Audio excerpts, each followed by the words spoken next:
Welcome back, Howligans, once again. My name is Joe. I am joined, as always, by Ryan. We're here with another vampire movie. This is October. We're doing vampire movies. And this time I picked a movie that is probably one of my favorite vampire movies. And long before there was a black superhero out of Wakanda, long before Deadpool crushed it with an R-rated superhero movie, Blade came about. It was here before The Matrix, throwing at us some techno rave music. It had some bullet time. It did some things long before any of the things that are going on right now, and it gets zero credit for some of these things. And that's too bad. Blade is a fun movie. It was well done, well thought out. Some of the special effects might not hold up quite as well as other things, but it's got a story, it's got characters, and there's a build up to things. It doesn't rush through things. It takes a little bit of time sometimes. And my favorite part about recommending this movie was that Ryan had never seen it.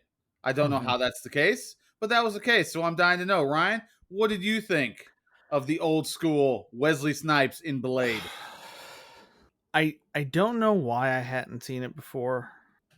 I knew what it was. I knew the look. I knew the pose that he strikes like towards the end where he's killed a bunch of them and he has his sword like the tip of it towards the ground. And Mm. I've seen that sword. I don't know why, but like paintball and airsoft stores always sell replica swords too. Yes. Oh my And I've gosh. seen the Yes. blade sword like a million times at those. Mm-hmm.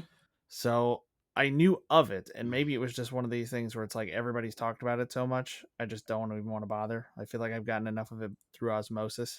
But I agree with everything you said. It gets, I do think it gets very little credit because I knew that it was, a black led superhero movie long before a lot of the ones that we're getting now that are now. It's such a weird thing. I mean, I guess it's just maybe it's something that's being promoted by really young people where they're saying, this is the first movie of this type. And it's like, no, 1998 Blade, we did Yep. this. A lot of the stuff that they're saying now is this groundbreaking, like brand new thing is stuff that's been around for a long time. It's just, it wasn't promoted that way as far as I'm aware. I mean, I was a kid when this movie originally came out, but I don't remember seeing anything about like this is a huge thing for diversity or whatever. So Yeah, because I back don't know. during 1998, during the 90s, that wasn't as big a thing. There was no wokeness, there was no any of that. It was just a movie that came out starring Wesley Snipes with this fairly unknown Marvel comic book character, which until the movie Blade, I knew nothing about. I've not read any of the comics that he was in that had anything to do with him. My only knowledge of this character is through these movies. There are three of them. And spoiler alert, we will be reviewing the second one as well. The third one doesn't need to be talked about that much. It Hmm. had moments, but not something we're going to do. But yeah, before any of this stuff, it had to be known. Oh, it's this. It's the first time. And don't get me wrong, Chadwick Boseman did a great job as Black Panther. That movie was well done. Probably not the best movie Marvel ever did. It's got flaws like any other one has ever had, but good characters in it. It was a good movie, but they were promoting it as something that just was false. This movie did it first. If that's something that's important to you, if that's an important thing for your soul, that when did this happen first? Well, it happened many years before you think it happened. Yeah. But stepping back from that a little bit, I really, really enjoyed this movie. I really had a lot of moments watching it where I just thought about like how beautiful the cinematography was and just the way film catches light. It's why personally for my own hobby I tend to shoot film. It just catches color and light and contrast in a different way than digital. Even though a lot of stuff now is shot on film and digitized, it seems, I don't know, there's so much CG it doesn't look the same. And it was so nice to see care taken in setting up a shot, showing where things were, showing what gadgets somebody had, rather than them just pulling that out at the last minute as a surprise. Like they very carefully set up everything when it came to these fights. Everything he was going to need, everything he was going to use was there the whole time in sight. There was no trickery. There was nothing that looked like they had to change a plan at the last minute. The effects were practical for the most part, so most of them hold up really, really well. The fights look great. The choreography's good. There are a couple areas where they dabbled in CG that you can tell, and they don't quite look right. But for the most part, it holds up really, really well. I actually found myself thinking, like, this holds up a lot better now than Abraham Lincoln Vampire Hunter, because that movie relied a lot on CG, which is always going to look dated at some point. It's never going to be like, yep, this is it, and it's going to hold up forever now. So, yeah, I liked it. Good movie. I probably shouldn't have waited so long to see it. I should not have waited whatever it's been, 23 years since it came out to see it for the first time. And I liked everything about the characters that were in it too. I liked that the villain had something going on. There was sort of like this race and class thing going on where it was humans versus pure blood vampires, which are born vampires, versus ones that are turned, and that's what the main sort of antagonist was, Deacon Frost. Mm-hmm. He was turned, but he was very much like a vampire zealot. He was super into, these myths and legends and things like that, more so than the ones that were born into it. And he's kind of like fighting against this whole thing of like, well, you can't do this because you're not a pureblood. It was an interesting way to ignore human race and kind of focus on this weird class system. I just thought it was a really interesting way to go. And I'm dipping back into it a little bit, but I love the casting. I love that they were all different people, and I never got the impression that they cast anybody because of the way they looked specifically. It was probably a behavior thing because they all had very distinct personalities, different ways of moving, different ways of talking. And it didn't seem like the kind of like it never looked like they were checking boxes. Like, okay, we've got an actor who's this, we've got an actor who's that. It's like they just wanted to create a realistic cast of characters for this situation, and they went with it. And I really appreciate that. In coming from now, when we have this thing where all these articles are about this stuff, like you and I were just talking not that long ago, and I want to see it, the new James Bond movie, No Time to Die. The marketing was heavily pushing there's going to be a black female agent who's kind of pushing Bond aside. At least that's what the marketing suggested. And I think it was just something to provoke people. It sure did. And mission accomplished. From everything I've seen, that's just, they're like, oh, that was clearly just a marketing ploy. This person is the new 007. There are only so many 00 numbers that get reused whenever an agent dies or retires. So yeah, this is just a new person with that number. It's not somebody who's taking over. They're not going to be like the new James Bond going for, it's not Jamie Bond or whatever they're gonna would call her. Like, it's just a different character. But they I think they just wanted to screw with people, particularly people who've been loyal to a certain character for such a long time. But yeah, this movie avoided a lot of those pitfalls and problems, and it seemed more progressive to me than most stuff we see today. Yeah, everything that was in this movie was relevant to the story you were watching. A lot of times they try and throw things in that it was convenient that the female in this who ends up, partnering up with Blade was a hematologist and worked with blood. And the way that it all played out, it just made sense. How she was brought into it, why she was brought into it. I wanted to talk about the very beginning of this movie. The way it brings you in, because Blade does a really good job of setting up the vampire world. Like you talked about, the purebloods, the non, the turned, how that all works with the humans. Unlike other vampire movies that there have been, the Underworlds, and I'm sure some other ones, the more pure your blood is, the more powerful you are, or the older you are, the more powerful you are.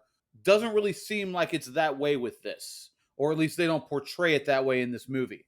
And I like that. It has, I don't know how much of that is coming straight out of the comic book version of Blade, how much was just done for the movie, but I like that in this.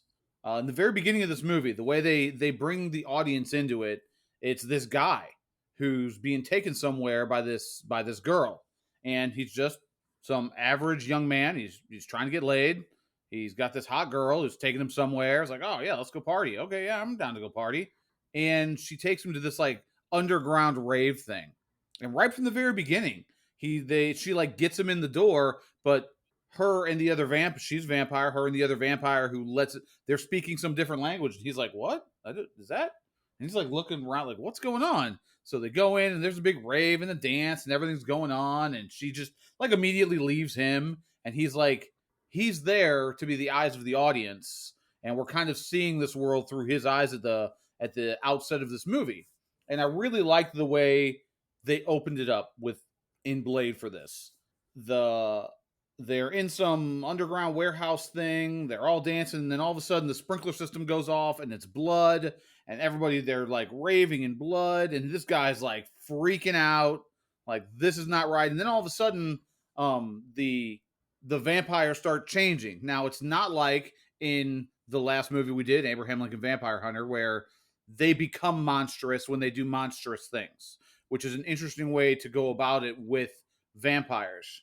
And the next movie that we're going to watch, it's going to be more in that vein. But I think one of the things that makes vampires so scary is that they could be the guy next door.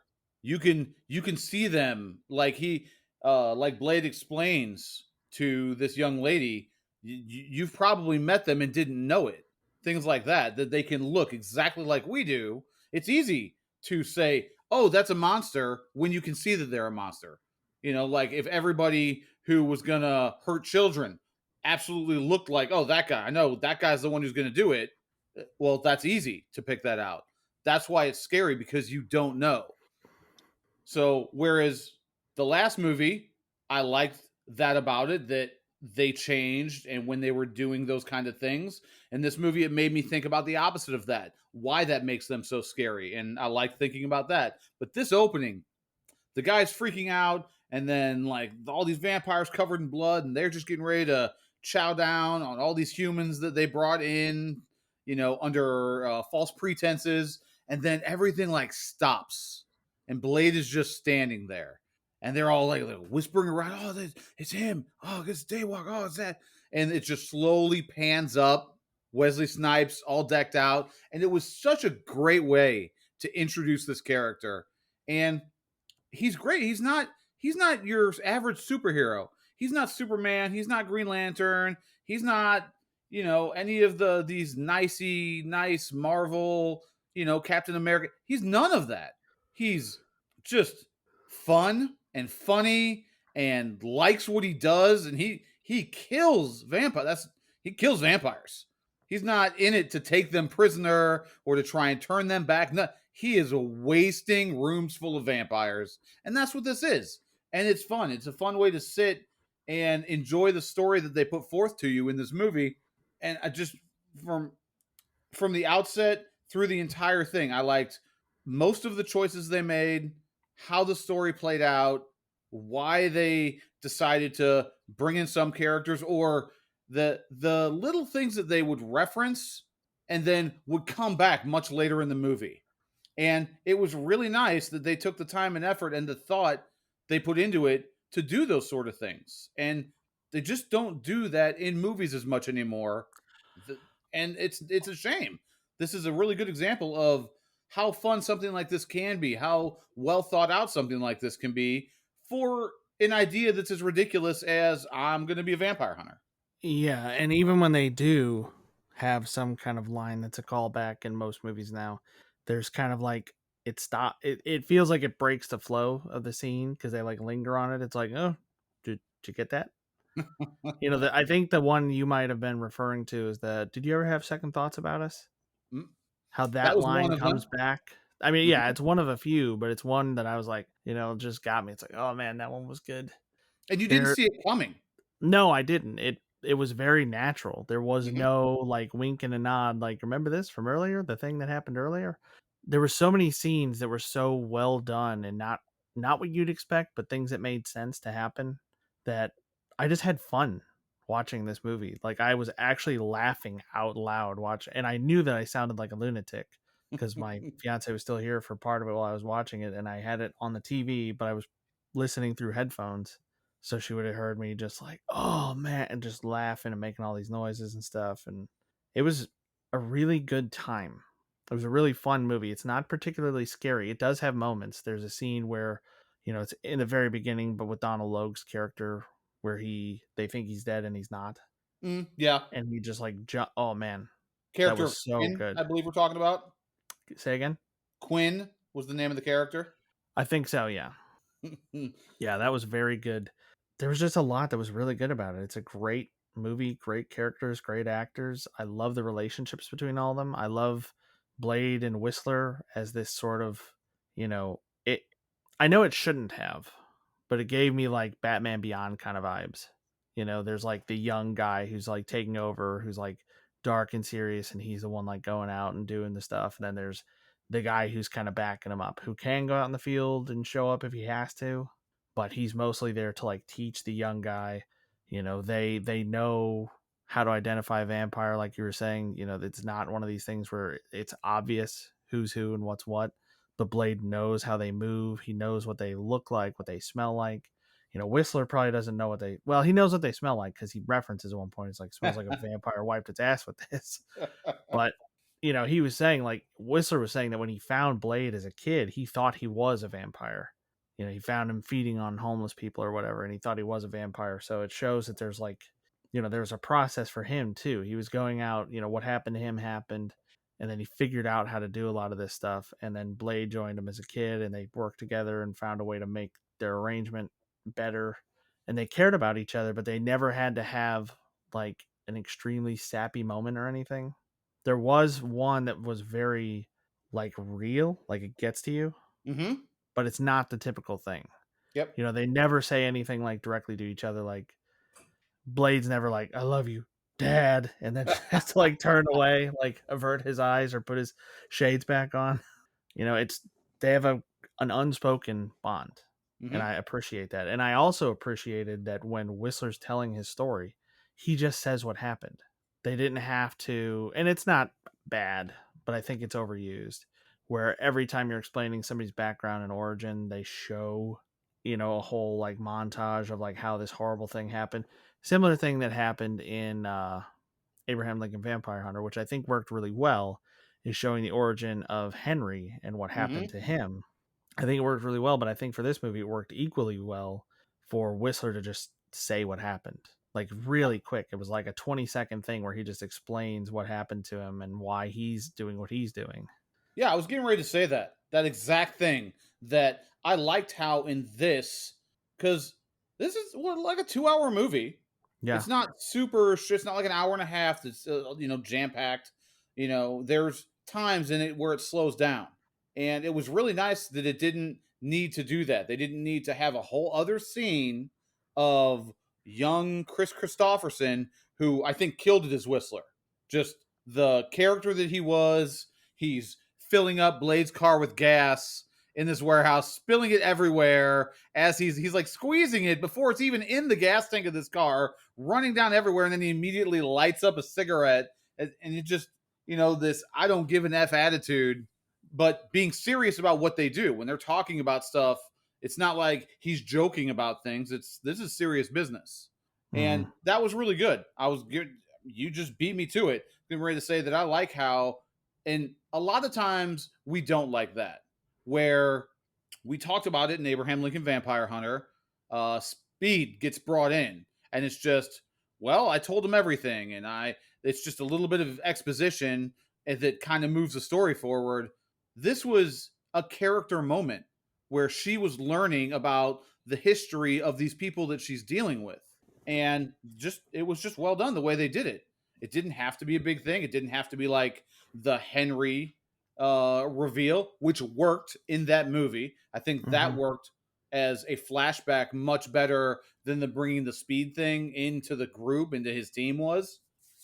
I the way they did things in this were just, it was more, I don't want to say revolutionary, but it just had some really good decisions back then that other movies that are coming out now could learn from. that they're doing things now, and whether they're trying to just be edgy, which movies have been doing that for years, trying to push the envelope on what you can do, and what's gonna surprise you, what's a twist, and different crap like that. This had some things in it you didn't see coming, like the callbacks to different things that happened, that they just little bits they referenced earlier in the movie. And I just enjoyed how it all played out without us going over everything that happened in the movie beat by beat, which I could easily do with this movie because it's so much fun. There's just Yeah. the world of it. You're learning about, you're seeing little things. When what I didn't write it down. What is her character's name? I should know, but I'm terrible. I should know too, Right? because I was trying to hold on to character names. Karen Jensen, Dr. Karen Jensen. Oh, it's Karen. How do we not know? She is not like, that's Karen from 1998 is not Karen that we know today. So Karen is wrapped up in this world, and Blade ends up using her as bait. And at first she's like, you use me as bait? And he's like, get over it. Like, there's just things in this that, and she did just get over it. She was like she's slowly beginning to understand, the hardcore nature of the world underneath the world that she's used to. And she really adapts well to it quickly. And I liked her as a character. She was believable in the things that she wanted to do. Like, Blade had his own goals in line with Whistler, but she had her own goals. Like, the villains had their own goals, whether it was the Vampire Council or Deacon Frost himself and what he wanted to do. And it just, when those are the things that are happening, when you have characters that aren't just there to expunge information or to be a comic relief, or that they all have their own goals, even the little familiar of Deacon Frost's, the cop that Blade used her for bait. He was what Blade caught using her as bait. And that scene, the way he's just right behind that guy and just proceeds to just kick the crap out of him all over the apartment. He's breaking her shit like he doesn't care. She's like, is this really necessary? Like, is their dining room tables in half? And he's just smacking this guy around in a way that is exactly what would happen if a man with the abilities of Blade was just taking on a regular human person. But even him, even that familiar guy, he had his own goals of what he wanted or what he was supposed to do. And I've enjoyed this movie for such a long time. I am really glad that I got to make sure that you didn't miss this one, because regardless of whether or not it came out in 98 or 2018, this is a good movie. It's a very good movie. So do you have any complaints about it? Oh, because I can start off. I have one kind of nagging thing.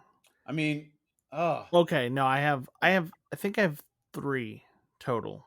3 things that kind of made me like raise an eyebrow. Like, go ahead. I don't know if I do. I honestly don't know. I might agree with whatever you're going to say. I just don't know if I do. So there's a scene where they're escaping via a subway tunnel. Right. And Whistler disappears. And it was such a quick thing that removed him from the scene. I didn't catch what happened. And I almost rewound it, and then I was like, no, that was just a thing that had to happen because they have to get away more swiftly than him with his brace leg could move. Because Blade's just like, he can handle himself. What was it that took him out? Like, what happened to him? Where did he go? I don't know. It looked like the train took him out. Yeah, like he almost caught like on what Blade did, where he grabs her and he's waiting for the end of the train to come, and she's like, no, don't, like, you're not going to do this. And he absolutely just grabs like the rail at the end of it and gets whiplashed around. It kind of looked like that, but if he does that, he dead. Both of his arms are just going along with the train, and his body's still standing there. Yeah, like, oh, that was a poor decision. So no, yeah, that was one of those. Director needed it to happen, so I can grant you that. That seems fair. Yet small. So there's another one where they're using at least one of the vampires, I'm not going to spoil anything, is using sunscreen to try to go out in the sun, and it's working, at least to Mm-hmm. an extent. But his eyeballs don't have sunscreen on them. The inside of his mouth doesn't have sunscreen. He's opening his mouth, he's talking, he's looking up at the sky. Just a little inconsistent. That's fair. And then there's a scene, I've heard the line before. The always trying to ice skate uphill. I'll skate uphill. Yeah, I wondered if that was going to be the line. I've heard that before as a like, you want a line that doesn't make any sense? Here you go. Here's this. Not a complaint, just odd. Just really, really odd because there's no reference to anything like that earlier. Like there's nothing that leads up to it. And I almost bring up these little points to illustrate how well everything was done. Like everything else was planned and choreographed so masterfully that Whistler just kind of being like, all right, I'm out. And then he's just gone. Mm-hmm. Seemed a little jarring. It's like, oh, but yeah, he just needs to be gone for the rest of the scene to happen the way it's going to happen. And then that line's a little weird, but there's probably something that was going to go in the original script that didn't, that would have explained it. And then they just used it anyway. Like, let's just leave it in. Give him this like weird thing that he says for no reason. And then there's only so much you can do. There's only so much you can really like realistically explain. So the sunscreen thing, I'm not even worried about because it didn't really become a big thing. It's literally like a thing that they tried, that had no real consequences on anything. Yeah. Like, it wasn't like they suddenly became daywalkers or anything, not to spoil it, but it's just something that they did. But I mean, you make a fair point. Like his eyes, like looking around, like you feel like if you're a vampire, your eyes are just as susceptible to the sunlight as the rest of you. Mm-hmm. So I don't really know. Maybe if he wore sunglasses, that would make a little bit more sense. Yeah. Like I might get that, but the story, the way it was all done, I've always liked Blade from the first time I ever saw it. And the action scenes are well done. The choreographing for the fights, they're fun to watch. Like whether it's men, women, like they talk about that, you can't show a man hitting a woman in a movie. Well, maybe that's anymore. Because in this, there was a scene with a young girl who he just eventually, all right, bam, like had a backhander. She was, kind of came after him after acting like she was just some kid who was stuck there, probably young teenager. Yeah, I would say not like super small, but he's like, oh, well, I guess you're one of them. Boom. And he treated her like he treats all the rest of them. Yep. So last thing I really have to say is just, I want to reiterate, even though we've talked about not kind of beating on a point so much, but I just love how consistent everything was. I love that there are certain points, like there's a particular characteristic of his sword that is discovered early on, and it's not ignored later. It comes up again and again. Like they address that. It's one of these things that, I feel like there are movies that I've seen that'll have like, oh, well, when you use this, you have to do this thing. And that only plays into it once or twice. And then the rest of the time it's completely ignored. Everything is just normal. But in this, there are these characteristics and functions of his weapons and armor that are explained. They're shown, and then they have to be addressed every single time it comes up. It's not something that, that only happens when it's convenient. It's like, no, that's something that happens every time it's used, and this is how he deals with it. And I really, really appreciate the consistency, because there's nothing to nitpick at. Like, why did this happen here but not here? And there were no like Marvel type massive changes in his abilities or his powers or whatever. He doesn't just gain an ability because he should have it, or he kind of runs through some of the enemies at one point, but that's a function of serum versus blood versus whatever else. It's kind of like what he's running on. Like he's on high octane stuff in a particular scene where it's like, oh, that makes sense. Yeah. I mean, there's for all Twilight stuff, one thing that they did that actually made sense was they made newborn vampires much stronger than older vampires, because vampires are stronger when they feed on human blood, and a new vampire is full of human blood. so they're really, really strong for a little while. Kind Oh, of makes sense. okay. All right. I didn't know that. Yeah. Because I read all those books. Because one of my friends in like high school somehow wound up talking to my mother and told her that I should be reading those books. So my parents bought them for me without really knowing what they were. I mean, you still read them. I did. You chose to do that, but if it was a girl who recommended them, did you really have a choice? Mm, I mm, mean, trying debatable. to impress her. Yeah, look, did you see me? I read all this Before it was cool. before it was cool. Yeah, because reading is so cool now. What goes cool now, not cool then. All right, man. Well, that's all I've got. That was a really, really good movie. I really enjoyed it. And I'm excited for the next one, although I think we should have something else in between. We are. We're gonna So, do. I already have in between what's gonna happen. There was one more thing that I thought. There's a scene, and this could be considered a gripe. There's a showdown scene that happens, and one vampire happens to make this leap thing at Blade, and it's just the way it ends up. It just reminded me of playing, old school LAN parties when we would play Quake or Unreal Tournament, and you would be on something like a jump pad. yeah. Don't ever do that, because as soon as you're in the air like that, you are a sitting duck. You're not moving left. You're not moving right. You're only on one single path. And if you're good with that rail gun, boom, that guy's you toast. You are toast, sir. And that's what it is. And so it just reminded me of that, some old school stuff from back in the day, and that particular scene. And for what had already happened in that, watching that character just make this weird like leap, like haha, I'm gonna get you. And it was, what they needed to have happen for the movie. I think it was one of those moments. But still in all, the way everything played out, um, really fun. I will say I did find out, and this was years ago, or watching like because I have the DVD, so watching the behind the scenes, some of that stuff on the DVD, though the whole Lamagra thing, that was going to be completely different. Like that was going to be a full, super huge CG like blood monster encompassing a very large area kind of a thing, and they Hmm. chose to not do that and to go the route that they did. And I think that was a much better decision in the long run, Yeah, I think so especially too. for holding how it holds up, because you can the CG stuff that's in this, you can tell that it is early ish CG kind of stuff, Hmm. but because they use it so infrequently, it just doesn't matter for the movie.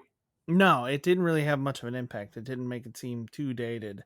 Hmm. It's just every once in a while, like, oh, that's CG. Hmm. And there was some stuff they could have done in CG that would have looked terrible, but they went practical on it. So there was a moment in the movies where something happens, and I wanted to tie it as a reference to something that happens in another movie. That movie will be Big Trouble in Little China. But if I remember correctly, you haven't seen that either. Mm-mm. No, I actually have it. I went with somebody I knew to I think Vintage Vinyl, and they had a copy of it there, and I was like, oh, I've always heard of this, but I've never seen it. And she was like, you should totally buy it. So I bought it, and I never watched it. We were gonna watch it together, and then we quit hanging out. Hmm. Well, I mean, And I'll say one thing: she was not wrong. That is 100% a movie. Oh, you haven't? Yeah, just buy that. Absolutely, just buy that. So I don't yeah, know. it's actually on my shelf in my living room. I just for whatever reason haven't watched it. Like I don't know what like I want to do. We're trying to do these themes for a month, and see how that goes. See how you all like it out there, Howligans. But I don't know when we're gonna fit that one in. But don't worry, Big Trouble in Little China is definitely coming at some point because it's too good to not to. Ooh. But since you haven't seen it, no point in me tying that in. Is what it is. I think that's it. That's all I got. I got nothing else for this movie. If you haven't seen Blade at this point from 1998, see Blade. Like it's Wesley Snipes at the absolute height of his career. I mean, I know he's come back. I mean, you could say comeback. He has been making movies fairly consistently between when he started and now. There's just if you look on IMDb, there's a bunch of stuff. The most recent thing I remember seeing him in was The Expendables 3. He was one of the action stars that they added for that series, which The Expendables is fun. It's a fun series of movies. So is that it? Do we call this? I want to know. We calling this a watch? I mean, it has to be, right? Has to be a watch. Absolutely a watch. It's available on HBO Max, I think is where we watched it. I don't know. Well, at least that's where I watched it. You probably have it on I do indeed. DVD or Blu-ray. Yep. Not sure where else it's available. Maybe your Nowhere local else that I can library. find. Yeah, maybe your local library. It's something we promote every once in a while. Your Mhm. local library probably has a lot of stuff on DVD and Blu-ray that you can go and check out, or you can request it from someplace. They even have services for audiobooks. Like in this area, there's one called Libby, where you Mhm. can log in using information from your library and you can check out ebooks and audiobooks. It's got a weird system where only a certain number of people can have it out at a time, but it's pretty cool. Yeah. Like, it's just neat that it's available at all. It's cool that they're that modern. Yeah, it is. And always like the library. That's a great one. But I think that's it for us today, Holligans. This was Blade. Old, at this point, 23-year-old movie, but holds up really well. Fun, well done. And if you, for some reason, have not seen it, maybe you're too young to have seen it when it came out and you didn't know about it, watch it. If you like vampire, you like action, just fun. Watch it. Watch this movie. Absolutely. All right, Ryan, where can they get a hold of us? They want to tell us that they loved it, that they hated it, that they want to tell us what movie to watch next. Hit us up. We will gladly accept criticism. Well, maybe not gladly, but we'll gladly accept praise and suggestions on Twitter at MovieHowl, and we can be found via email. Our email address is moviehowl@gmail.com. It is indeed. Thank you once again, Holligans. You listen this far, you hear us rant, you're hearing us rave about this movie. We appreciate it. Always. And unless I am mistaken, I've been Joe. I've been Ryan. And we are out.